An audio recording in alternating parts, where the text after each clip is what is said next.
Holla peeps, it's your girl Schree, reporting live for SchreeTV. I was watching the closing arguments of the Michael Jackson wrongful death trial, which I've had in my notes for a couple days, I just haven't gotten to them. And I was going to put on my Facebook, what do y'all think? Do you think that AEG is responsible for Michael Jackson's death? Quite frankly, I don't think AEG really knew Conrad Murray. They were just told to pay him. You know what I mean? Sadly, I got to see Michael Jackson live when I was like 13. The Pepsi tour, awesome, best concert ever. Aside from Steve Miller, because we could smoke weed. You know what I'm saying? Holla. At the Michael Jackson concert, there was a lady behind us smoking pot. What you say? It was the best concert ever, though. Even better than Menudo. Just in terms of the it was just so big. You know what I mean? But that's the question being posed. Is AEG responsible for Michael Jackson's death? I think his relationship with Propofol goes back before AEG. You know what I mean? So I say no. You know? Like I said, sadly, because I love Michael Jackson. Holla. All those moves, you know what I'm saying? Wait a minute, that's gotta be Baby. Hold on. Holla, my love.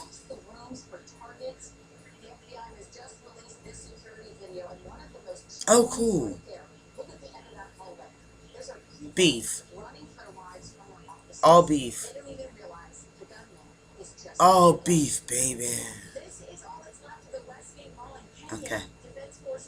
Now I like the beef and the Oriental.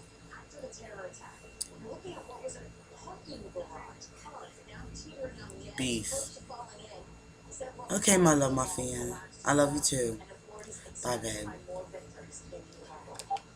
This baby wanted to know what kind of ramen I wanted. I love ramen. What you say?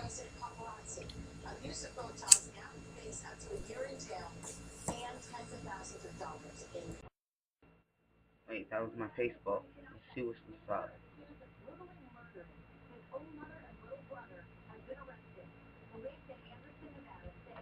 Nice. See translation.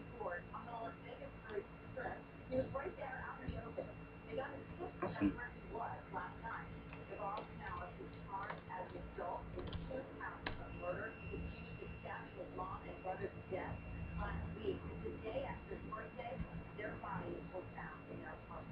Teenager accused of murdering his family in an apartment.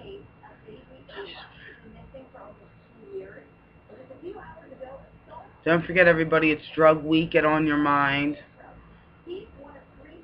After researching Molly, I decided that it would be a good idea to do a whole week of shows about drugs that parents might not know about. Last night we talked about smoking alcohol. The kids are smoking alcohol. And then Baby came up with a whole new grip of like drugs that we might not know about. So tune in. Important week of shows. And of course we talk about other things too. But it is drug week. Inspired by Shark Week. Holla.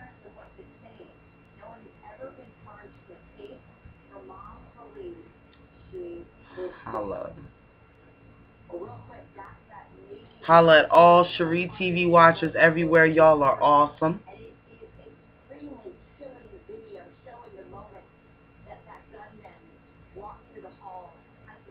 Oh yeah, the video has been released of the gunman walking down the halls of the office trying to shoot people. Jane Velez.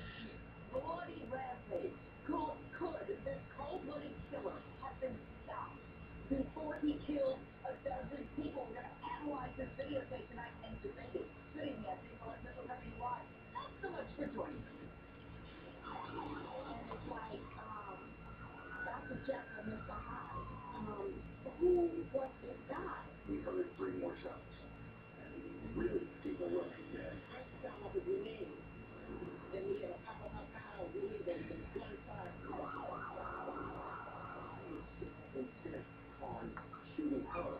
There was no mental illness in him. There are indicators that Alexis was prepared to die during the attack. There's nothing routine about this tragedy. Nothing routine about your loss. There is no answers. The terrifying new video shows 34-year-old Aaron Alexis, the lone shooter who gunned down 34 years old. innocent people before being killed himself.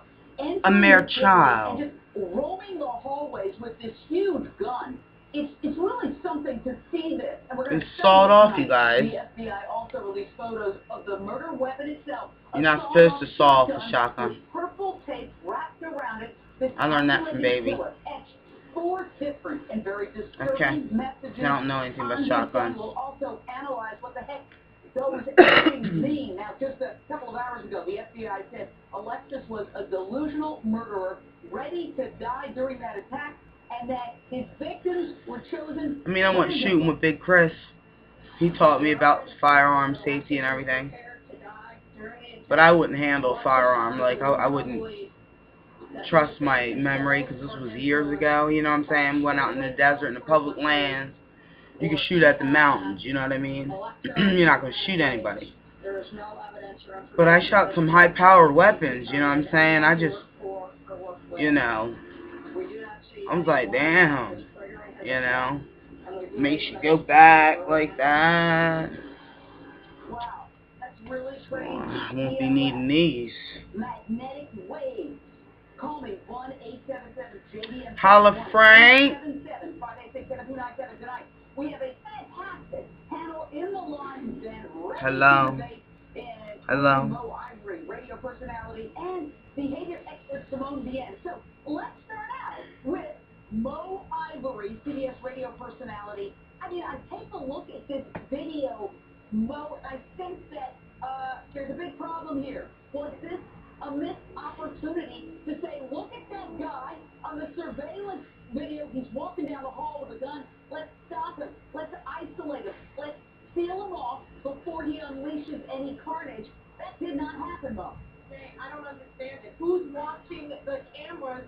Now, who's watching the TV sets that are monitoring these cameras? Because there were many times when he was very still, he was moving about, very calculated, and very, you know, they say he's crazy, but he doesn't really look that crazy in the video. I was really shocked when I saw it, that this wasn't able to... I believe that guy that was, like, shooting up the office was having, like, a sonar wave experience. Of whoever were monitoring the security from the very beginning.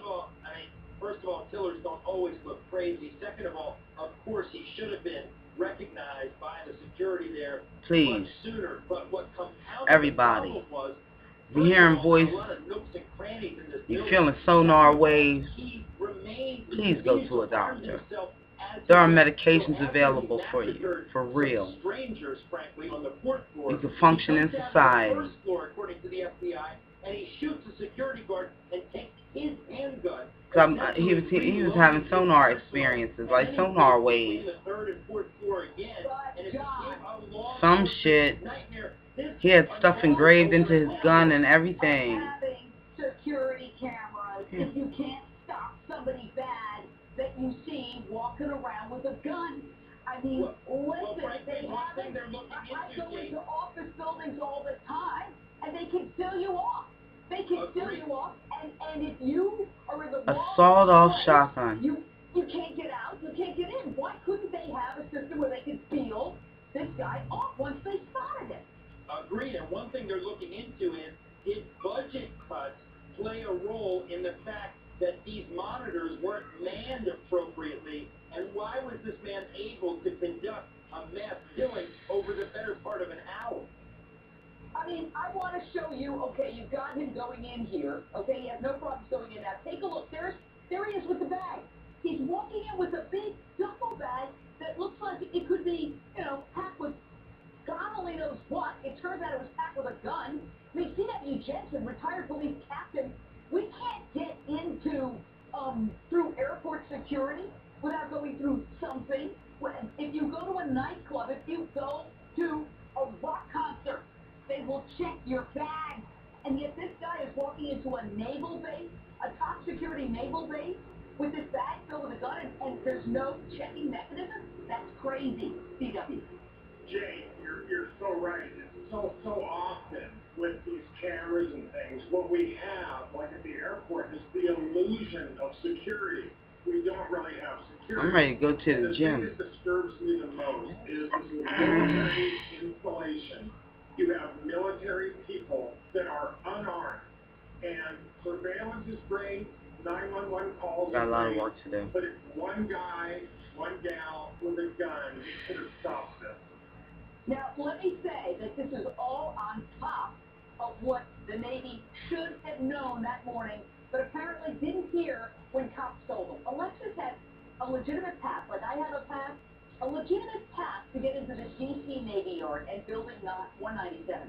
And that's where he unleashed all this carnage. Now, this despite a mental breakdown a month earlier. Get this, on August 7th, Rhode Island Police Day, they warned the Newport, Rhode Island Naval Base about this guy. Cops warned them. Alexis had told cops that somebody had sent 3 people to harass him, that he heard voices speaking to him through the walls and the ceilings of his hotel room, and that they were using a microwave machine to send vibrations through the ceiling. He kept changing hotels. He said the voices followed him. And one friend said this guy was like a Jekyll and Hyde. And it's like, Dr. Jekyll, Mr. Hyde. That's one of his friends right there. This guy? I can honestly tell you. They're like, that's not like him. Well, apparently it was. Mental illness in him, other than if you want to say that the post-traumatic stress disorder was mental. You know what? If people are hearing voices and shit, they shouldn't be embarrassed. Like, I don't hear voices or anything, but if I did, I would be like, you know what? I'm hearing voices. Just to break the stigma. Okay? Because apparently there's a really big stigma. I mean, like, you know, you can understand why. I mean, it's very odd behavior. But as a society, we've got to accept people for who they are. And that includes the people that are having sonar waves, microwaves, fucking voices coming from the walls. You're normal people too. There's just something that's wrong in your brain, and it can be fixed. There, I did my part. Try and help people. I'm gonna put this video up right now. I love you guys. Holla. And if you're hearing voices, don't be afraid to holla. Holla at the doctor. I love y'all.